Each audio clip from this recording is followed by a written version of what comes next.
Kumusta kayo dyan mga bossing? Meron tayong bagong tanggap ngayon, Realme 8 LCD. Nabasag to. Napalitan na rin pala to dati, Class A. Ngayon, ang ilalagay natin yung OLED, yung with fingerprint. Pero sana gumana talaga yung fingerprint. Ang kulit talaga na tawa nun eh.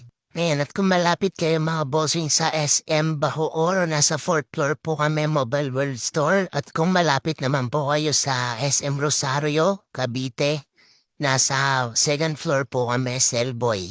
Wala kaming pakialam!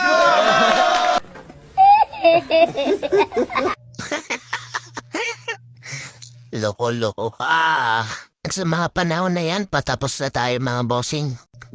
Nilalagyan na lang natin ng tape hanggang sa matuyo lang. Mga 2 to 3 hours, pwede na niya itong tanggalin. Ayan, may bago na naman siyang baba sa akin. Tara, pahusgahan na natin to.